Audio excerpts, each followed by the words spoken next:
The message arrived on a Tuesday morning, carried by a ship that appeared without warning in Earth's solar system. The vessel was unlike anything humans had ever seen.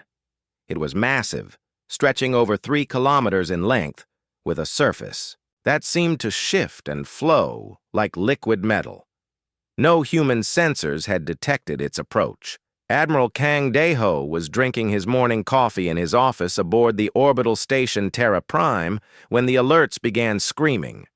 Every defense system in the solar system had suddenly gone active.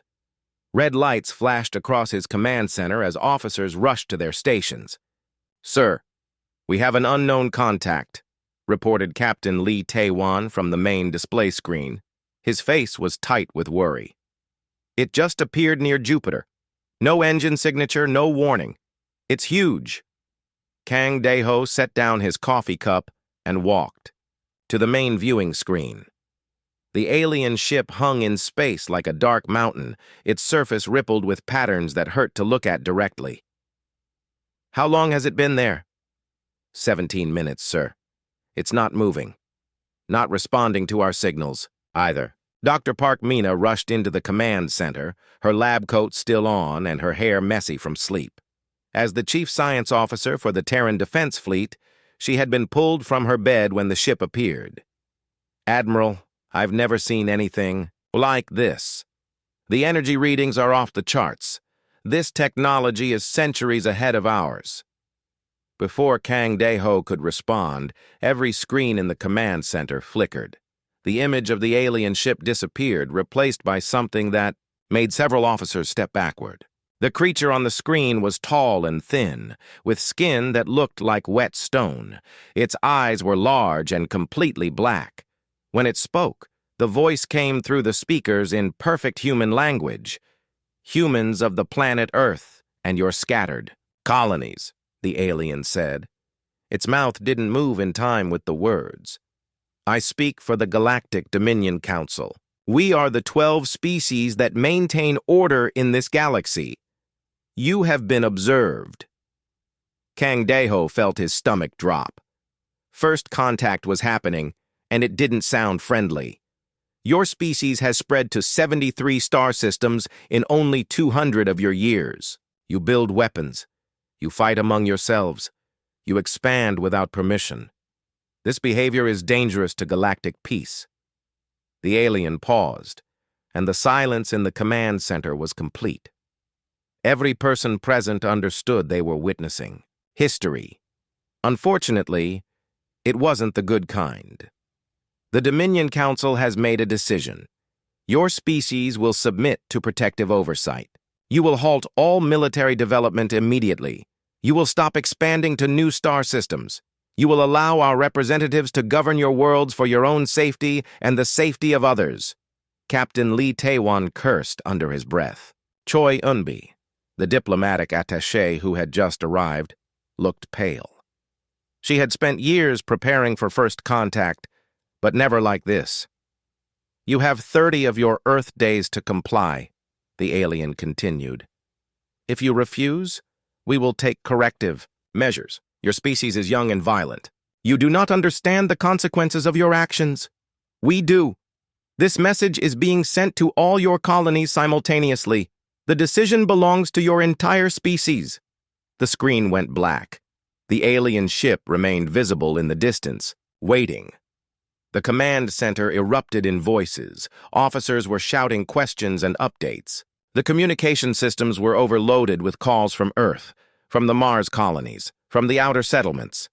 Everyone wanted to know what was happening. "Quiet!" Kang Dae-ho's voice cut through the noise. The room fell silent immediately. He had commanded fleets during the Martian Independence War. His officers trusted him completely. "Dr. Park, I need everything you can tell me about that ship. Captain Lee, get me a secure line to Earth Command. Ms. Choi, start preparing briefing. Materials for the World Council." Over the next 6 hours, the human response took shape. The alien ultimatum had been received by every human settlement from the inner planets to the farthest mining stations. The reaction was the same everywhere. Anger. Dr. Park Mina presented. her analysis to the emergency council meeting. Their technology is advanced, but it shows signs of being very old. The ship's design suggests they haven't needed to innovate in a long time. Their weapons are powerful but predictable. What does that mean? Asked Kang Dae-ho. It means they're used to winning without a real fight. They probably haven't faced serious resistance in centuries. Captain Lee Tae-wan had different concerns. Sir, we've run the numbers on our defense capabilities. If they have more ships like that one, we're outgunned by a huge margin. But we're not defenseless. Project Deep Strike has been developing new weapons for 20 years. If we have to fight, we won't go down easy. Choi Eunbi shook her head. Fighting should be our last option. Maybe we can negotiate, find some middle ground. There is no middle ground, Kang Dae-ho said firmly. They want us to stop being human. They want us to give up our independence, our growth, our future. That's not negotiation, that's surrender. The debates continued for days across human space. Some colonies wanted to submit. The outer mining stations, used to being self-sufficient, were ready to fight immediately. Earth's government was split. Mars wanted to know if they could win. But slowly, a consensus emerged. Humanity had fought too hard to reach the stars. They had survived wars, disasters, and the long journey between worlds. They had built cities on airless moons and carved homes from asteroids. They were not going to give up now because aliens told them to. On the 28th day, Admiral Kang Dae-ho sent humanity's response. It was simple and clear. No. The alien ship received the message and transmitted it to the Dominion Council. Within hours, 12 more ships appeared throughout human space. Each one was different, representing the various species of the Council. All of them carried the same message. Humanity had been warned. They had chosen to ignore that warning. Now, they would face the consequences. What the aliens didn't know was that humans had a different word for consequences. They called it war. And unlike the Dominion species, humans remembered how to fight. The attack came without warning at dawn on New Busan Colony. The settlement was home to 50,000 people, mostly miners and their families who had come to the asteroid belt looking for a better life. They had built their city inside a hollowed-out asteroid, with gardens and schools and small shops that reminded them of home. Commander Kim Ji-hoon was having breakfast with his daughter when the sirens started. As head of colony security, he knew the sound meant only one thing: incoming attack. He kissed his daughter goodbye and ran to the command center, not knowing he would never see her again. The alien ship appeared above New Busan like a dark star. It was smaller than the massive vessel that had delivered the ultimatum, but it carried enough firepower to crack planets. The colonists had 30 seconds to understand what was happening before the antimatter beams struck. The asteroid split, apart like a broken egg. 50,000 people died in less than a minute. Their homes, their dreams, their children vanished in a flash of white light that could be seen from Mars. Commander Kim Ji-hoon survived only because he was in the reinforced command bunker. When he crawled out of the wreckage 3 hours later, he found nothing but floating debris and silence. His daughter was gone. His colony was gone. Everything was gone. The aliens broadcast their message while the wreckage was still glowing. The same stone-faced creature appeared on every human communication device. This is what happens to those who refuse Dominion protection. Submit now, and no more colonies will be destroyed. They had made a terrible mistake. Within hours, every human settlement was in uproar. The outer colonies that had been considering surrender changed their minds instantly. Earth's government, which had been split on the issue, voted unanimously for war. Even the peaceful research stations declared they would rather die fighting than live under alien rule. Admiral Kang Dae-ho watched the emergency session of the United Earth Government from his command ship. President Martinez was speaking to representatives from across human space. Her voice was steady, but her eyes burned with anger. "The aliens think they can terrorize us into submission," she said. "They think if they kill enough of us, the rest will kneel. They don't understand humans very well." The vote was unanimous. humanity declared total war on the Galactic Dominion Council. But Admiral Kang Dae-ho had been preparing for this day for 20 years. He called his senior staff to a secure briefing room and activated the holographic display. What appeared made several officers gasp. "Project Deep Strike," he announced. "For 2 decades, we've been developing weapons and tactics for a war we hoped would never come. Today, that investment pays off." Dr. Song Ha-young, the project's lead engineer, stepped forward. She was young but brilliant, one of the best minds humanity had produced. "We've created weapons the aliens have never seen. Kinetic bombardment, systems that can punch through any armor, adaptive AI that learns from each battle, and most importantly, quantum displacement drives." Captain Lee Tae-won studied the technical specifications. "Quantum displacement? We can jump our ships directly into enemy formations," Song Ha-young explained. "No warning, no way to track us. The aliens use predictable hyperspace routes. We don't." Intelligence Officer An Dong-yun added his own report. "We've been monitoring alien communications for months. They're not prepared for a real war. Their military technology is advanced, but old. They haven't innovated in centuries because they haven't needed to. The first human counterattack targeted the alien forward base at Kepler 442b. Captain Lee Tae-won commanded a fleet of 30 ships, all equipped with the new quantum drives. The aliens had stationed 50 vessels there, confident in their overwhelming superiority. The battle began according to alien expectations. The human fleet approached, openly fired a few ineffective shots, then appeared to retreat in panic. The alien commander probably thought it would be an easy victory. He was wrong.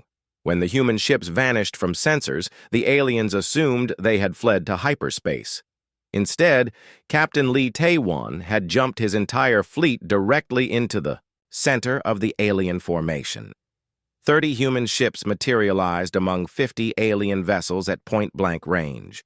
The resulting battle lasted 17 minutes.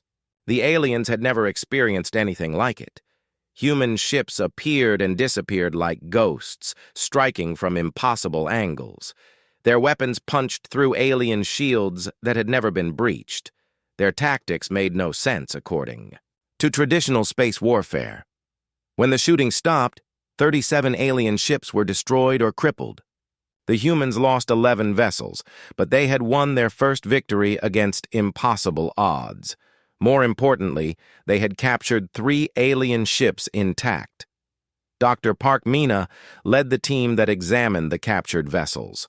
What she found confirmed their suspicions. "The aliens have been using the same weapon designs for over 1,000 years, she reported. They've never needed to change them because no one ever fought back effectively.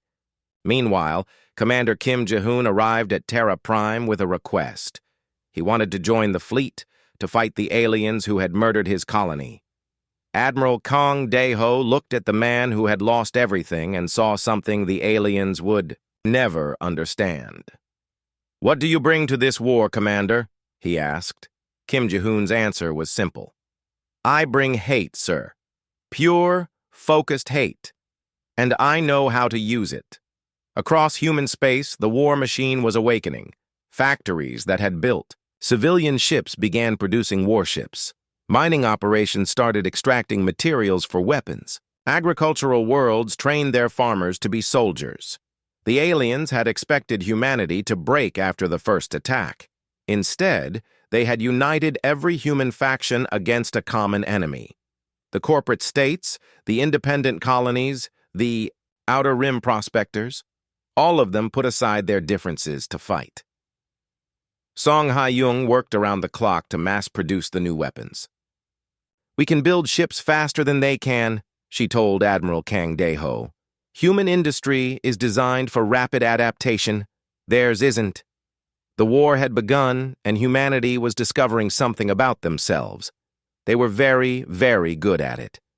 6 months into the war, the galaxy was watching humanity with growing alarm.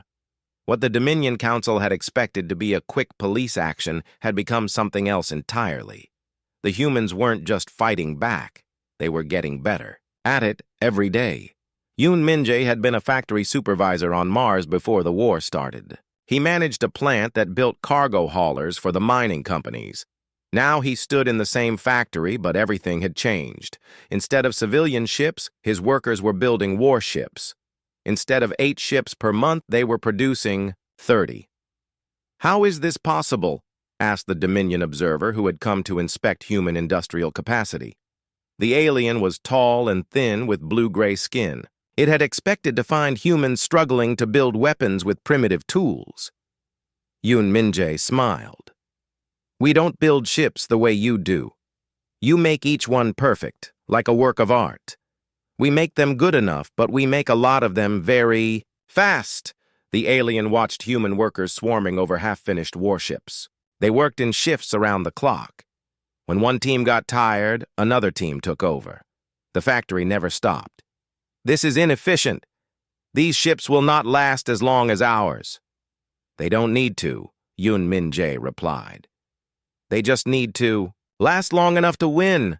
The alien left the factory confused and worried. In its report to the Dominion Council, it wrote, "Human industrial methods are crude but effective. They are producing warships at a rate that should not be possible. Recommend immediate escalation." But escalation was exactly what humans seemed to want. Pilot Han Soo-young was flying her 3rd mission of the week. Her fighter was small and fast, designed by human engineers who had studied how birds flew through storms. The ship's hull was covered with adaptive camouflage that made it nearly invisible to alien sensors. "Ghost Squadron, this is Ghost Leader," she spoke into her radio. "Target is the supply convoy heading to Sector 7. Remember, we hit fast and disappear before they know what happened." Her squadron of 12 fighters approached the alien convoy from the dark side of an asteroid field. The convoy consisted of 20 massive cargo ships protected by 8 warships. The alien commander probably felt very safe. Han Soo-young's fighters struck without warning. They appeared from behind asteroids, fired their missiles, and vanished back into the darkness before the alien escorts could react. In less than 3 minutes, 15 cargo ships were destroyed, and the convoy was scattered. But the most disturbing thing for the aliens wasn't the attack itself. It was what the human pilots did afterward. As they flew away, they played music. Over the radio, loud, aggressive songs that hurt alien ears. They painted pictures on their ships. They gave themselves nicknames and kept score of their victories. The aliens had never seen warriors who treated battle like a game. Bae Woo-jin ran the human propaganda department from a small office on Luna. Before the war, he had been a teacher. Now, he was in charge of keeping human morale high across 73 star systems. His job was to make sure every human knew they were winning, even when they weren't. "The aliens think they understand war," he said into the camera that broadcast, to every human settlement. "They think it's about having the biggest ships and the most advanced weapons. They're wrong. War is about who wants to win more." Behind him, displays showed human victories across the galaxy. The successful raid on the alien fuel depot at Vega, the defense of the colony at Wolf 359, the complete destruction of an alien patrol fleet near Proxima Centauri. "Our enemies are strong," Bae Woo-jin continued, "but they're not hungry. They've been comfortable for too long. They've forgotten what it means to fight for something you love." The broadcast reached mining stations in the asteroid belt where workers had converted their ore extractors into weapons. It reached agricultural worlds where farmers practiced military drills between harvests. It reached research stations where scientists worked day and night to develop new ways to kill aliens. Every human settlement had become a fortress. Every human civilian had become a potential soldier. The Dominion Council was beginning to understand they had made a serious mistake. The species they had thought would break under pressure was growing stronger instead. Every attack on human colonies made the survivors more determined. Every battle taught human forces new tactics. Ambassador Veltar of the Hegemony Species addressed the Emergency Council session. "The humans do not fight wars as civilized beings should. They have no honor codes. They do not follow proper battle protocols. They use deception, sabotage, and psychological attacks. They are barbarians, agreed Counselor Zephyrin. But effective barbarians. Our casualty reports show losses we have not experienced in 3,000 years. The most disturbing reports came from alien prisoners who had been captured and later released in prisoner exchanges. They spoke of humans who sang during battles, who decorated their weapons with artwork, who gave names to their ships and talked to them like pets. They are insane, reported one captured alien officer. They fight as if they enjoy it. When their ships are damaged, they repair them with whatever materials they can find. When their weapons run out of ammunition, they ram our vessels. When they are outnumbered, they fight harder. But the humans weren't insane. They were simply doing what they had always done throughout their history, adapting to survive. Every human culture had produced warriors, and now those warrior traditions were combining into something the galaxy had never seen. Captain Lee Taewon studied the latest intelligence reports in his ready room. The aliens were bringing up their reserve fleets, calling in favors from neutral species, desperately trying to match human production. But the numbers were clear. Humanity was winning the industrial war. "Sir," his communications officer announced, "we're receiving a message from Admiral Kang Dae-ho. The next phase of operations is approved." Lee Taewon smiled. The aliens had started this war to stop human expansion. Instead, they had given humanity a reason to unite and a target to focus on. The galaxy was about to learn what happened when you gave humans a common enemy. The Battle of Triangulum Gate began on a cold morning in space. The gate was a natural hyperspace junction that connected 12 star systems. Whoever controlled it could move fleets across half the galaxy in days instead of months. The aliens had held it for over 2,000 years. Marine Commander Oh Sung-min stood in the transport ship with 10,000 of humanity's best soldiers. They were heading toward a fortress that had never fallen, defended by weapons that could destroy entire fleets. The odds were impossible, but Oh Sung-min had learned something during this war. Humans were very good at doing impossible things. "Listen, up," he told his troops over the communication system. "The aliens think this place can't be taken. They've been telling themselves that story for so long they believe it. Today we proved them wrong. The fortress was built into a massive asteroid, its surface covered with gun turrets and shield generators. It had enough firepower to hold off 100 ships. The aliens had stationed 50,000 troops inside from 6 different species. They were confident and well prepared. They had never fought humans before. The battle began with a human fleet, attacking the fortress from the front. The aliens were ready for this. Their massive guns opened fire, destroying human ships with practiced efficiency. For 3 hours, it looked like a normal space battle. The aliens were winning. Then Oh Sung-min's transport ships appeared from the other side of the asteroid. While the alien defenders were focused on the fleet battle, the human marines had used quantum drives to jump directly to the fortress's back door. They landed on the surface in small pods, each one carrying 20 soldiers.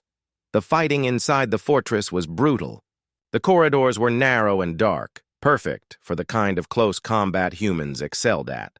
The alien defenders were used to fighting with energy weapons at long range. The humans used shotguns and explosives and anything else that worked in tight spaces. Oh Sung-min led his troops deeper into the fortress, level by level. The aliens fought hard, but they made mistakes. They tried to use their standard defensive tactics, setting up kill zones and falling back in good order. The humans ignored the rules. They crawled through air vents, blasted through walls, and attacked from directions the aliens never expected. "Sir, we've taken level 7, reported Sergeant Park over the radio. "But we're running low on ammunition." "Use theirs," Oh Sung-min replied. "Human weapons work better anyway." The battle lasted 47 days. The aliens kept bringing in reinforcements, but the humans held their ground. They turned captured alien weapons against their former owners. They used the fortress's own defense systems. They fought with tools they found in maintenance closets. By the end, Oh Sung-min had only 3,000 Marines left alive, but the fortress was theirs. More importantly, they had learned something valuable about their enemies. Meanwhile, cryptographer Jung Yejin was working in a small room aboard the human flagship, surrounded by computers and alien communication equipment. She had been trying to break the Dominion's military codes for months. Finally, she succeeded. What she found in the alien messages shocked her. "Admiral Kang Daeho, you need to see this," she said, calling him to her workstation. "I've been reading their communications for the past week. The Dominion Council is falling apart." The intercepted messages painted a picture of an empire in crisis. 3 of the 12 species wanted to end the war immediately. They were terrified by human capabilities they had never imagined possible. 2 more species were demanding the complete destruction of humanity, believing it was the only way to maintain galactic order. "Look at this message," Jung Yejin pointed to her screen. "It's from the Hegemony Military Command. They're complaining that their officers don't know how to fight a real war. They haven't had serious combat in over 3,000 years. Admiral Kang Daeho studied the intelligence with growing amazement. "They've kept peace in the galaxy by intimidating everyone else. No one ever dared to fight back seriously." "That's not all, sir. Their technology is ancient. Those superweapons they've been using? Some of them are over 2,000 years old. They stopped innovating because they didn't need to." The most important discovery came from Captain Kwon Hyun-woo, who had been captured during a raid 6 months earlier. He had spent that time in an alien prison facility, learning about his captors. When human special forces rescued him, he brought back crucial intelligence. "The aliens are more afraid of us than we are of them," he reported to the command staff. "I talked to guards from 4 different species. They all said the same thing. Humans fight like no one they've ever seen." Kwon Hyun-woo had also learned something else during his imprisonment. Their prison was full of alien soldiers who refused to fight humans anymore. They're calling it human terror syndrome. Troops who fought us once don't want to do it again. The psychological warfare was working better than anyone had expected. Human tactics that seemed normal to human commanders were driving alien troops to breakdown. The use of music during battles, the aggressive artwork on ships, the way human soldiers treated war as both sacred duty and entertainment. All of it was destroying alien morale. Dr. Park Mina analyzed the intelligence from her science station. "We're not just fighting a war," she told Admiral Kang Daeho. "We're fighting an entire system. The Dominion has maintained control through fear for thousands of years. They've never faced an opponent who wasn't afraid of them. But fear worked both ways. The aliens were discovering that humans could be terrifying enemies. When human colonies were attacked, the survivors didn't surrender. They became more dangerous. When human fleets were outnumbered, they fought with desperate creativity. When human soldiers were trapped, they found ways to win that shouldn't have been possible. The war was changing both sides, but it was changing humanity in ways that worried the Dominion Council. Every battle made human forces stronger, smarter, and more unified. The species that had been scattered across dozens of star systems was becoming something else, a galactic military power. Admiral Kang Daeho looked at the latest reports from across human space. Ship production was at record levels. New colonies were being established faster than ever, all of them heavily defended. The human population was growing even during wartime, as if the species thrived on challenge. They wanted to stop human expansion, he said to his staff. Instead, they've made us into exactly what they feared we might become. 2 years after the war began, Admiral Lim Jae-hyung stood on the bridge of humanity's newest flagship, watching 50,000 warships prepare for the final battle. The fleet stretched across space like a metal constellation, each ship carrying weapons that had been built in human factories, crewed by humans who had learned to fight in the hardest school possible. The target was Dominion Prime, the capital system of the alien empire. It was protected by every defensive system the aliens could build, defended by their best remaining fleets. The Dominion Council had gathered there for what they believed would be their last stand. They were right about the last stand part. "Sir, all fleet commanders are reporting ready," announced his communications officer. Lieutenant Commander Han reported from her station that the quantum drive systems were charged and ready for the final jump. Admiral Lim Jae-hyung had been a captain when the war started. He had fought in 12 major battles and commanded fleets that grew larger with each victory.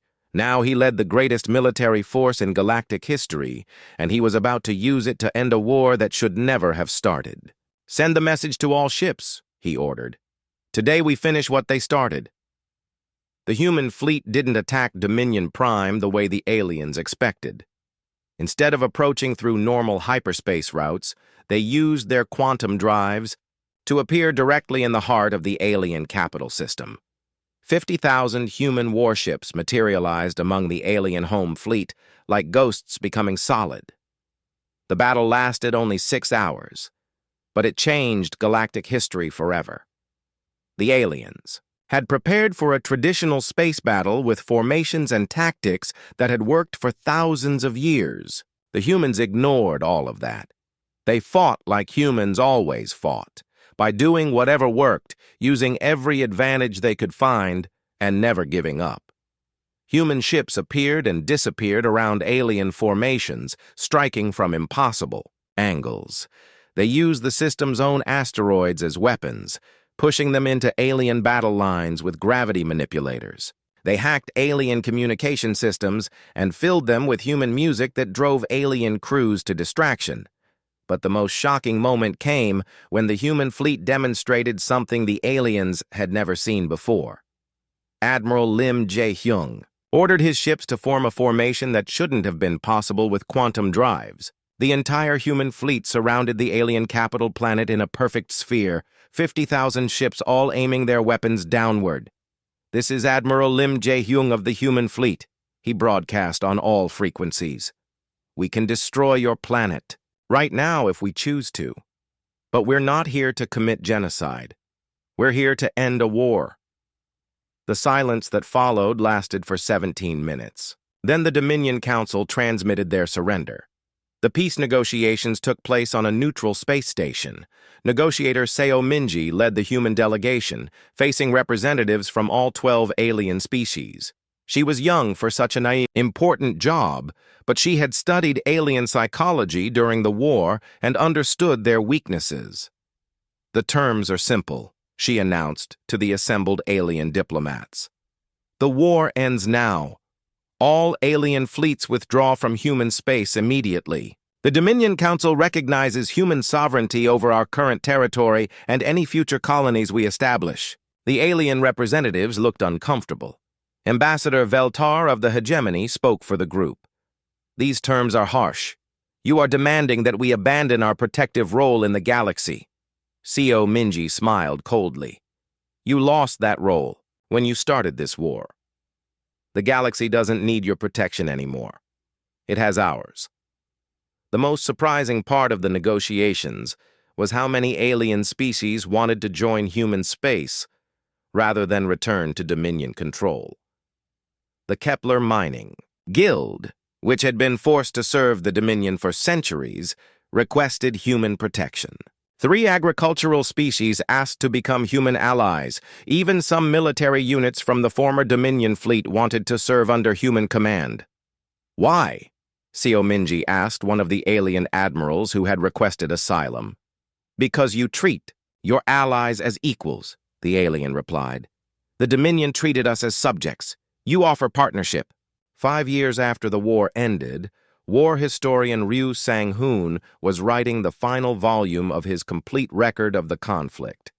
He worked in a small office on Terra Prime, surrounded by documents, recordings, and artifacts from the greatest war in galactic history.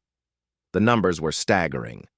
Humanity had built over 200,000 warships during the conflict. They had established military bases in 40 new star systems. Their population had actually grown during the war, as colonies that started as military outposts became permanent settlements. But the most important change wasn't in the numbers, it was in humanity's place in the galaxy. Before the war, humans had been a minor species on the edge of known space. Now they commanded the largest military force in galactic history. Former Dominion species looked to Earth for protection and leadership.